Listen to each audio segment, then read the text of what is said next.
This is my take on dandelion honey. Let's begin. All right, first off, we're going to start off with 1 part dandelion petals. As you can see, some of them are a little bit older. They may have sat in the bowl a couple of days, but still turned out pretty good. I wouldn't let them sit in the bowl, especially with water, for longer than a day or two.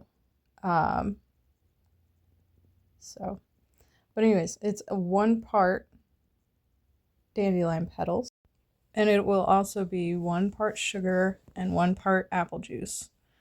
That's crazy, I know. I thought, man, this recipe was probably going to be the worst out of all of the ones I tried. I went through at least 4 recipes with different variations of sugar as well, but this one turned out to be the best out of all of them. So I made a video for you. As you can see, I kind of gave up measuring. And I I don't recommend it because it didn't turn out as well as the very first batch of this recipe that I made, but it's still really good. So, I'll show you how I did it. All right, so now that we got the petals out of the way, we're going to do some apple juice, and I didn't do as much apple juice as I had thought I needed. I think mostly because I was running out of room in the pot. So, but there was plenty of liquid and it did taste really good when it was done. I just definitely say go follow the recipe. 1 part apple juice, 1 part sugar, and 1 part petals. Um, and I also attempted this recipe with some lemon juice.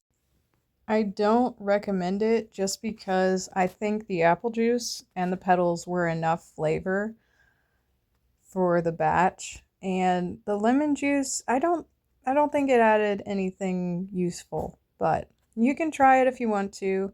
I put about 2 tablespoons, yeah, about. Mainly because I don't have any measuring spoons at the moment. So, we're we're trying our best. So then we turn it up to about high. We also get our sugar, which it should be also 1 part sugar. I don't believe I did enough sugar in this because it didn't thicken up as well as it should have, but it was still a pretty good flavor. And I can still use it in sauces and different things. I can still use it as a honey base.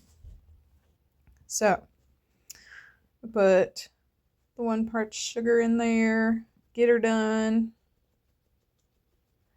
And I will have the recipe in the description. It's very simple though. So, now we just stir it up, get it all nice and blended in. And then we let it boil, bring it to a boil, because that'll help thicken it up into a saucy texture. If you find that it's not thickening enough, you may need more sugar, just to, get it thickened up, or just cook it down longer. I do believe that I didn't cook it down long enough to be a thick texture. And the other mistake, as I said, not enough sugar. But the great thing about this is you can always do it again. There's also another batch that I made of a different recipe, which the flavor turned out okay, not as great, but it turned into candy because I cooked it too long. So, I got a little scared of cooking it too long, so I didn't cook it as long as I probably should have. So, but yeah, you just stir it in, make sure it boils, just give it some time, a little bit of attention. I would not leave this alone just because it may boil over when you're not looking.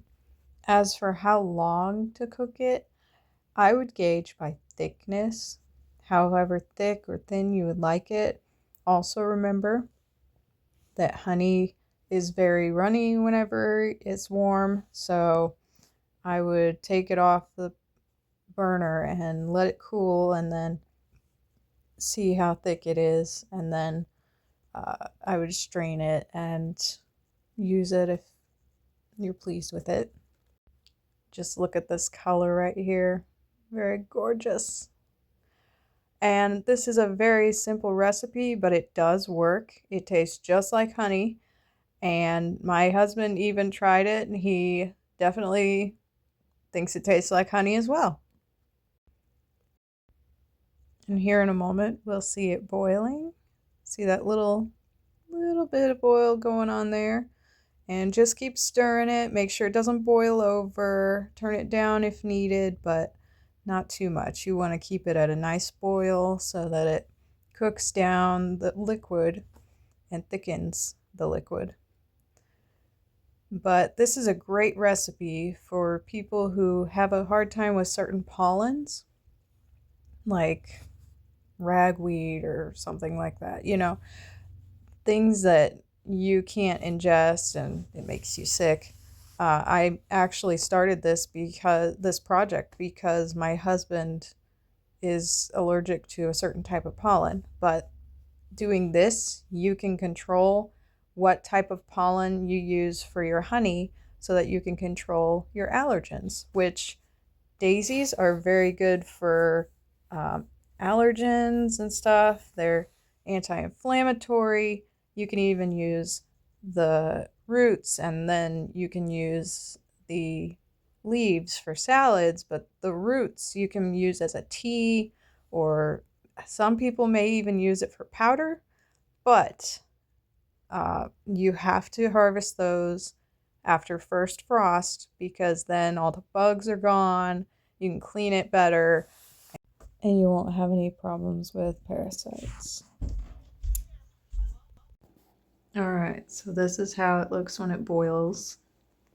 And I was scared it was going to boil over, so I was like, yeah, let's just cool you off a second. I turned it down a little bit. You don't have to if it's not to the point of boiling over. Just make sure it doesn't boil over.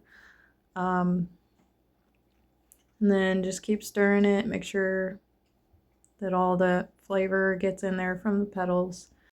And then you cook that down until you get this.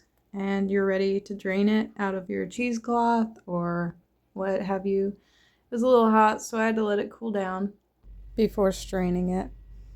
This here is a different batch, but I thought you would like to see the clarity of the liquid when it's cooked correctly. This batch was made with fresh petals. The one that I was working on beforehand was made with expired petals. And I'll show you the difference between the fresh petals and the not so fresh petals. It's just a little bit darker, but it still tasted really good, and it didn't really mess up anything, so it's still good. Look. It didn't thicken up as well as it should have because I didn't put enough sugar in it, I believe, and then I didn't boil it long enough. But it still tasted great. I've used it in my recipes that needed honey. I say it's a 10 for 10, but don't just take my word for it. Alright, this is recipe with apple juice in it. Tastes a lot like honey. Mmm.